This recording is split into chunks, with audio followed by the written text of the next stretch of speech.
Let me circle back to crypto, which is kind of related to all of these questions, because there are people in it because their case is, we're going to see dollar debasement and all of these different things. And I think increasingly are people in it after hearing what you and Stan Druckenmiller said last fall and realizing the institutional interest is just going to keep growing and growing. And they just figure they'll ride that wave.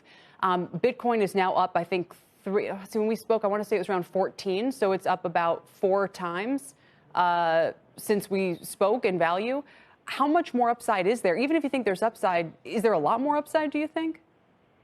It's too bad we had video difficulties because I was going to have my Bitcoin hat on when you answered that. Bitcoin baseball cap.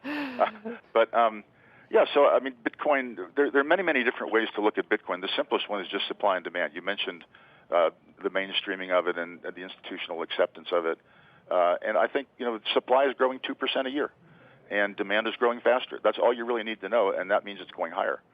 So I think that, it's going to have these kinds of volatile days. It was down 20% peak to trough over the weekend. But back in 2017, which was a bubble, I don't think this is a bubble at all in Bitcoin. I think this is now the beginning of a mainstreaming of it. But even back then during the bubble, it went down 20% on 5 different occasions. So volatility is, with Bitcoin, volatility is the price you pay for performance, and I think that I think it's like digital gold. That's the first stop in it. And gold is about a $10 trillion asset category, and Bitcoin's $1 trillion, and it's infinitely divisible, or almost so. It's easily transportable and can be sent anywhere in the world if you have a smartphone. So it is a much better version as a store of value than gold.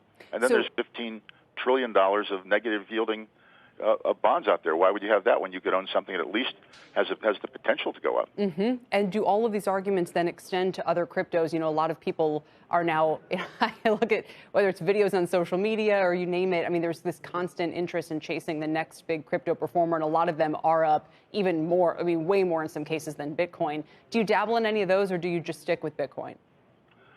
No, I don't fiddle around with any of those others. There's a lot of good theoretical work done on lock-in and path dependence in technologies. Brian Arthur at Stanford is one of the leaders in that area. He's also written another book called The Nature of Technology. But effectively, when you have a technology like Bitcoin, what happens is that there's a explosion of new technologies that come along with it. So now we have about 8 or 10,000 of these ICOs. But eventually those things lock in, and there's a dominant company, or a dominant entity, and that's why the antitrust people are going after Amazon and Google and Facebook, and because those companies are so dominant. And I think Bitcoin will be the dominant technology in this emerging asset category.